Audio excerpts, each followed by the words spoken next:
Nation ഫസ്റ്റിൽ നിന്ന് Thottathil Raveendran MLA ആണുള്ളത്. MLA നമസ്കാരം. നമസ്കാരം. അതായത് ഇപ്പോൾ വലിയ ചർച്ച നടന്നുകൊണ്ടിരിക്കുന്ന ഒരു വിഷയമാണ്.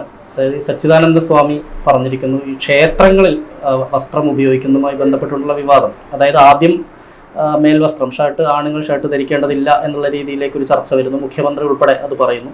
അതിനുശേഷം ഈ ഗുരുവായൂരിലെ അല്ലെങ്കിൽ മറ്റുള്ള ക്ഷേത്രങ്ങളിൽ ഈ സ്ത്രീകളുടെ വസ്ത്രധാരണവുമായിട്ട് ബന്ധപ്പെട്ടുകൊണ്ടുള്ള ചർച്ചകൾ. താങ്കൾ ഗുരുവായൂർ ദേവസ്വം ബോർഡ് പ്രസിഡന്റ് ആയിരുന്ന സമയത്താണ് വളരെ വിപ്ലവകരമായ ഒരു തീരുമാനം ഉണ്ടാകുന്നത്. അതായത് ഗുരുവായൂർ എത്തുന്ന സ്ത്രീകൾക്ക് ചുരിദാർ ധരിക്കാമെന്ന്. അന്ന് അത് വലിയ വിവാദമാവുകയൊക്കെ ചെയ്തെങ്കിൽ പോലും താങ്കൾ അതിൽ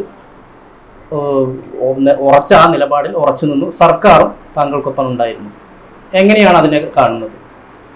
അല്ല, അതെന്ന് വെച്ചാൽ അത് കണ്ടത് എന്താണെന്ന് വെച്ചാൽ ഈ സ്ത്രീകൾ ഈ ചുരിദാറും ഇതും ഏറ്റവും കൂടുതൽ ഉപയോഗിക്കുന്ന ഒരു കാലഘട്ടമാണ്. ഭൂരിഭാഗം ആളുകൾ, പഴയ ആളുകൾ അടക്കം, വയസ്സായ സ്ത്രീകളടക്കമുണ്ട്. അവിടെ വരുമ്പോൾ ആ മുണ്ട് എടുത്തിട്ട് പിന്നെ അവിടെ നിന്ന് മുണ്ട് കടം വാങ്ങിയിട്ട് റെൻറ്റിന് കൊടുക്കുന്ന ഒരു സംവിധാനമുണ്ട്. അത് കൊടുത്തിട്ട് വരാം. അതുകൊണ്ട് എന്താ കാര്യമുള്ളത്? മുകളിലൊരിത് കൊടുത്തിട്ട്. അപ്പം നമ്മളിങ്ങനെ ആലോചിച്ചാണ് ഇത് എങ്ങനെ ഇതാക്കാൻ പറ്റുന്നുണ്ട്. അതിന് എന്ത് ചെയ്തെന്ന് വെച്ചാൽ കേരളത്തിലെ 35 ഹിന്ദു സംഘടനകളെ വിളിച്ച് അവരൊരു ചർച്ച നടത്തി. അതിൽ NSS മാത്രമേ അന്ന് വിയോജിപ്പ് പഠിച്ചിട്ടുള്ളൂ. ബാക്കിയുള്ളവരൊക്കെ അനുഭവിച്ചു. അവരെ കാര്യങ്ങൾ പറഞ്ഞ് മനസ്സിലാക്കി കൊടുത്തു, ഇങ്ങനെതാണ്. കാരണം എന്തുകൊണ്ട് നമുക്കത് അനുവദിച്ചുകൂടാ? സാരി നമ്മളെ വിഷയമല്ല, നമ്മളെ ഡ്രസ്സല്ല, കേരളത്തിൻ്റെ അല്ല. ഇതൊക്കെ ഇങ്ങനെ മാറിയതാണല്ലോ. പിന്നെ ഇപ്പോൾ എന്തുകൊണ്ട് ചുരിദാറിന് എന്താ ഇപ്പോൾ വേറെ പറ്റും? നല്ല ഫുള്ളി കവേർഡായിട്ടുള്ളൊരു സാധനമാണ്, ഏറ്റവും സേഫായിട്ടുള്ള, കാണാനും കുഴപ്പമില്ലാത്ത ഒരു സാധനമാണ്. നമ്മളെന്തിനാ അങ്ങനെ ഇതാക്കേണ്ട കാര്യമുള്ളത്? അങ്ങനെ അതെല്ലാവരും അംഗീകരിക്കരുത്. എല്ലാവരുടെയും അംഗീകാരത്തോട് കൂടിയിട്ടാണ് നമ്മളത് നടപ്പാക്കിയത്. കുറച്ചാളുകൾ മാത്രമേ അതിനെ അന്ന് ചോദ്യം ചെയ്തിട്ടുള്ളൂ. പക്ഷെ അത് ഇത്രയും വലിയ, കാരണം ഒരു വലിയ എഫർട്ട് എടുത്തിട്ട് അത് ചെയ്തിട്ട് ഈ തന്ത്രി മേൽശാന്തി ടീമിനൊക്കെ തന്ത്രി അംഗീകരിച്ചു. തന്ത്രി ഇടക്കെടുത്ത് ഞങ്ങള് പത്രസമ്മേളനം നടത്തിയിട്ടല്ലേ ഇത് പ്രഖ്യാപിച്ചത്. ബാക്കി അവിടെ കുറെ നമ്പൂരിമാർ കുറെ ആൾക്കാർ എതിരെ ചെയ്യുന്നു. പക്ഷെ അങ്ങനെ നമുക്ക് എല്ലാവരും 100 ആളെയും വിശ്വാസപ്പെടുത്തിയിട്ട് ഒരു കാര്യം ചെയ്യാൻ വേണ്ടി കഴിയില്ല. കാലാനുസൃതമായ മാറ്റങ്ങൾ ഉണ്ടാവേണ്ടതാണല്ലോ വസ്ത്രധാരണത്തിലും എല്ലാത്തിലും. എന്തെങ്കിലുമൊക്കെ മാറ്റങ്ങൾ വന്നിട്ടുണ്ട്, സ്വാഭാവികമല്ലേ. ഒരു കാലം വരെ എന്തും നോക്കുള്ളൂ. അതൊക്കെ ഞാൻ സ്വാഭാവികമായിട്ട് മാറും. നമ്മൾ എന്തും അങ്ങനെയാണല്ലോ.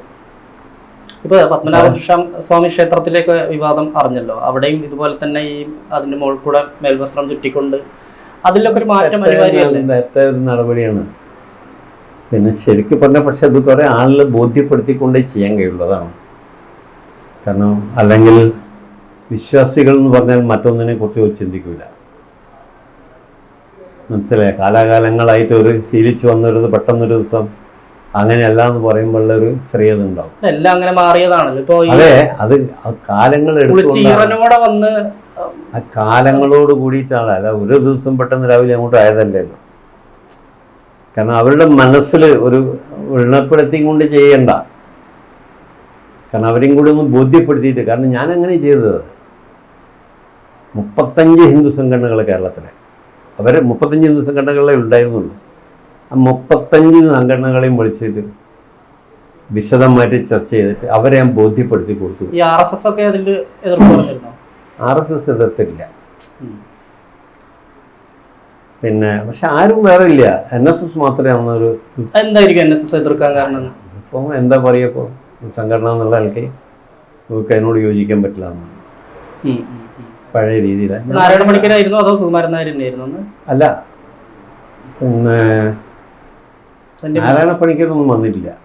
അതിന്റെ മുമ്പായിരിക്കും അവരെ ഒന്ന് എനിക്കൊന്ന് അവിടെ ഒരു നായർ സംഘടന ഉണ്ട്, ഒരു ഗുരുവായൂർ. ഇവരായിട്ട് യോജിപ്പില്ലല്ലോ, ഒരു വേറെ സംഘടന. ഓരോ വലിയതായിട്ട് ഞങ്ങൾക്ക് അംഗീകരിക്കാൻ പറ്റൂല എന്നൊക്കെ പറഞ്ഞു. ഇവരെ എനിക്ക് ഒന്ന് കത്ത് തരും, അങ്ങനെ എന്തോ ചെയ്തിട്ടുള്ളൂ. സമസ്ത കേരള നായർ സമാജം അവരെ ഭയങ്കരമായിട്ട് എതിർത്ത്.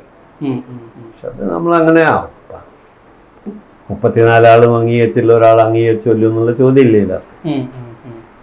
ജനാധിപത്യം പ്രതിഷേധം ഉണ്ടായിരുന്നു, അങ്ങനെ ഒന്നും ഉണ്ടായില്ല. ഉണ്ടായിട്ടില്ല. ആദ്യമൊക്കെ കുറച്ച് അവിടെ ഇവിടെയൊക്കെ മുറുമുറുത്തുന്ന ചിലവരൊക്കെ, പക്ഷെ നടക്കൂല എന്ന് തോന്നിയപ്പോൾ പിന്നെ അത് യാഥാർത്ഥ്യമായി. ഈ കുളിച്ചീറ ഒക്കെ വെച്ചിട്ട് ആദ്യം തർക്കമൊക്കെ പറഞ്ഞു. ഞാൻ പറഞ്ഞ ആ ഭാഗം നോക്കേണ്ടതില്ല, സ്വർണ്ണപ്രശ്നം വെച്ചിരുന്നു അവിടെ. അപ്പോൾ ഒരു പറഞ്ഞു ഇങ്ങനെ പല വ്യാഖ്യാനങ്ങളും ഉണ്ടായിരുന്നു. അതായത് കൊടിമരം ആന കുത്തി മറിക്കും എന്നൊക്കെ പറഞ്ഞിട്ടൊക്കെ പറഞ്ഞു. അമ്മ മറിച്ചിട്ടുണ്ട്, വേറെ വെക്കുന്നു. നടപ്പാക്കി കഴിഞ്ഞു കഴിഞ്ഞാൽ അത് ഇതാക്കുന്ന പ്രശ്നമേ ഇല്ല, നമ്മളെ നോക്കണ്ടെന്ന് പറഞ്ഞു. നമ്മൾ ആ ഉറച്ച് നമുക്ക് ആദ്യം ബോധ്യം വേണം. പിന്നെ നമ്മളെന്തും പിന്നെ ഒരുപാട് കാലങ്ങളായിട്ടുള്ള ഒരു ആചാരം പെട്ടെന്ന് നമ്മൾ മാറ്റുമ്പോൾ ഞാൻ പറഞ്ഞില്ലേ, ഈ ഭക്തൻ എന്ന് പറഞ്ഞാൽ അയാൾ വേറെ ഒന്നും ആലോചിക്കുന്നില്ല. മനസ്സിലായോ നമുക്ക്? അവിടെയാണ് അതിൻ്റെ അകത്ത് അയാളിത് ബോധ്യപ്പെടുത്തി കൊടുത്താൽ അവർ അംഗീകരിക്കും. നമ്മളെ കൃത്യമായിട്ട് പറഞ്ഞു കൊടുക്കണം. ഞാനിപ്പോ അങ്ങനെയാ ചെയ്തിട്ടില്ല. ഒക്കെ സാരി നമ്മളെ വേഷമല്ല, പണ്ട് മാറി മറിക്കാതെയാണ് നമ്മൾ വന്നിരുന്നത്. ഒക്കെ മുണ്ട് വന്നു, ഇങ്ങനെ ഓരോ മാറ്റം മാറി മാറി മാറി ഇങ്ങനെ വന്നത്. അതൊക്കെ ചുരിദാർ ഒരു പുതിയ വേഷമാണ്, അല്ല ഡ്രസ്സ് തന്നെയാണ്. അനുച്ച സ്ത്രീകൾ ധരിക്കുന്ന, അല്ലെങ്കിൽ പഴയമാരി ഇനി വന്നോട്ടെ എന്ന് പറയാൻ പറ്റുമോ നമുക്ക്? ഇങ്ങനെയൊക്കെ പറഞ്ഞപ്പോൾ അവർക്കും അത് ബോധ്യായി. അങ്ങനെയാണ് എല്ലാവരും അംഗീകരിച്ചത്. ബോധ്യപ്പെടുത്താന്നുള്ളൊരു ചെറിയ കാര്യമുണ്ട് ഇതിനകത്ത്. ഇവിടെ മാത്രമേ ഇത് ഇങ്ങനെയുള്ളൂ. കാശിയില് നമുക്ക് നേരിട്ട് പൂജ ചെയ്യാം. ശരിക്കും നിയമം അതൊക്കെ ആട്ടോ. അങ്ങനെയൊന്നും ശരിയായിട്ട് പറഞ്ഞു. ഞാനിത് കുറെ ആധികാരികമായിട്ട് മനസ്സിലാക്കിയ ഒരാളാണ്. അതുകൊണ്ട് എന്നോടൊരാൾക്ക് അങ്ങനെ പറഞ്ഞിതാക്കാൻ പറ്റൂല. ഉത്തരേന്ത്യൻ സംസ്ഥാനങ്ങളിലൊന്നുമില്ലല്ലോ. നോക്കി, നമ്മളെ ഏറ്റവും നമ്മളൊരു തലസ്ഥാനം എന്നുള്ള നിലയ്ക്കാണ് കാശി. അതാണ് ഹിന്ദുക്കൾക്ക് ശരിക്ക്. അവിടെ പിന്നെ ശിവലിംഗത്തിൽ നമുക്ക് നേരിട്ട് പൂജ ചെയ്യാം. ഞാൻ ചെയ്തിട്ടുണ്ട്, ആർക്കും ചെയ്യാം. ഇപ്പം അത് എന്തോ സമ്മതിക്കുന്നില്ല. കാരണം ഇപ്പം അത് വേറെ കുറെ പ്രശ്നങ്ങളുണ്ട്. അതുകൊണ്ടല്ല, അവർക്ക് അതൊന്നുമില്ല. അവിടെ പാൻറ് ഇട്ടിട്ടില്ല ആൾക്കാർ കിടക്കുന്നു, ഷർട്ട് ഇട്ടിട്ടില്ലേ. അതൊന്നും ആരും നോക്കുന്നില്ല. വേറെവിടെ ഇപ്പൊ തമിഴ്നാട്ടിലെവിടെയുള്ളത് പൂജാരിമാർ ഇവരൊക്കെ പോണ്ടാക്കുന്നല്ലാതെ നമ്മളതിൻ്റെ അകത്ത് കിടക്കുന്നില്ലല്ലോ, ആരും കിടക്കുന്നില്ലല്ലോ. അതേപോലെ ഈ അഹിന്ദുക്കൾക്ക് പ്രവേശനം ഇല്ലാന്നുള്ള ബോർഡും കേരളത്തിന് പുറത്ത് എവിടെ അങ്ങനെ കാണാൻ കഴിയുന്നില്ലല്ലോ. ഉണ്ടോ അങ്ങനെ? നിങ്ങളുടെ ശ്രദ്ധയിൽ ചില സ്ഥലത്തൊക്കെ ഉണ്ടെന്ന്. തമിഴ്നാട്ടിലൊക്കെ കർണാടകയിലൊന്നും അങ്ങനെ കാണാൻ പറ്റുന്നില്ല. എല്ലാം ടൂറിസ്റ്റുകളെ പോലെ ആളുകൾ പോവുകയാണ്. പല സ്ഥലത്തും ഇല്ല, അതൊന്നും നോക്കുന്നില്ല. പിന്നെ അതുമല്ല, ശരിക്കും അത് അങ്ങനെ ആക്കരുതെന്നുള്ള അഭിപ്രായക്കാരനെ ഞാനും ഒക്കെ. കാരണം ഭക്തനെ കിടക്കാൻ പാടില്ല, ടൂറിസ്റ്റ് ഒന്നും പറ്റില്ല. അത് ഞാനും എതിരാ. നിങ്ങൾക്ക് കാഴ്ച കാണാനുള്ളതല്ല അമ്പലം. അപ്പൊ പുറത്ത് നോക്കി പോയിക്കോളി. പൂജ ചെയ്യുന്ന ഒരു സ്ഥലങ്ങൾ എന്തിനു കാണണം? വിദേശില്ലെങ്കിൽ ഉണ്ടോ? ഉള്ളിൽ കയറാൻ പാടില്ല. ഇല്ലാത്ത ആവശ്യമില്ലാത്ത സ്ഥലത്ത് നമ്മളെന്തിനു കയറണം? അതന്നെ അതിൻ്റെ ആകെ ആണോ അതില്ല. അങ്ങനെ പക്ഷെ അതാണ് തമിഴ്നാട്ടിലൊക്കെ അതിന്റെ ഒരു വരുമാനം.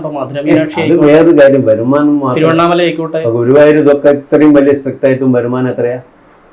ഗുരുവായൂർ വരുമാനം വേറെ എവിടെയുള്ളത്? അത് വേറൊരു വിഷയം. അതൊക്കെ വിശ്വാസത്തിന്റെ ഭാഗമാണ്. ഏറ്റവും സമ്പന്നനായ ദൈവം തിരുപ്പതി ആണ്. അത് കഴിഞ്ഞാൽ പിന്നെ ഗുരുവായൂർ തോന്നുന്നല്ലേ? ഗുരുവായൂർ ശബരിമലയോ? മറ്റേ അല്ലല്ല, ശബരിമല ഒരു സീസൺ അല്ലേ, മറ്റേ അതല്ലല്ലോ, ഡെയിലി അല്ലേ, 365 ദിവസം ഉണ്ടല്ലോ. മറ്റേ എവിടെ ഉണ്ട് എന്താ പറയാ, സോമനാഥ ക്ഷേത്രം, മറ്റേ കാശ്മീരിലുള്ള അതിന്റെ പേരെന്തായിരുന്നു? അക്ഷർധാമ. ആ, വലിയ ഇതുള്ളതല്ലേ. അങ്ങനല്ല, ഇതിൽ ഇത്രയേ ഉള്ളൂ. വിശ്വാസമില്ലാത്ത ഒരാളതിൽ പോകേണ്ട കാര്യം എന്തിന്? കാരണം അത് വിശ്വാസത്തിന്റെ ഭാഗമാണല്ലോ ക്ഷേത്രം, അല്ലാതെ ടൂറിസ്റ്റ് അല്ലല്ലോ അവിടെ. ഒരു കാരണവശാലും അംഗീകരിക്കാൻ പറ്റില്ല എന്നുള്ളതാണ്. പക്ഷേ ഈ ആചാരങ്ങളിലൊക്കെ മാറ്റങ്ങൾ വേണം, കാലാനുസൃതമായ മാറ്റങ്ങൾ വേണം. സ്വാഭാവികല്ലേ. നമുക്ക് ഷർട്ടും മുണ്ടും ഉണ്ടതിനോ നമ്മളെങ്ങനെയാ അതൊക്കെ ഇട്ടത്? അങ്ങനെ ഇതൊക്കെ അങ്ങനെയല്ലേ, അല്ലാതെ വേറെന്താ? എല്ലാ സാധനവും പഴയ കാലം എടുത്ത് നോക്കും. തോർത്തുണ്ടും ഓണമൊക്കെ അല്ലായിരുന്നു, ആരെയും ഓണം എടുക്കുന്നവരുണ്ട്. അപ്പോൾ ആ കാലഘട്ടം അങ്ങനെയായിരുന്നു. ഇന്ന് അതല്ലേല്ലോ. പരിഷ്കാരത്തിൻ്റെ ഇപ്പം കുട്ടികളോടൊക്കെ ഇപ്പം എന്തെങ്കിലും പറഞ്ഞ് നടക്കും. മാറ്റങ്ങൾക്ക് വിധേയമാണ് എന്തും, സംശയമില്ലാത്ത കാര്യം. ലോകം അങ്ങനെയാണ്. അതെ.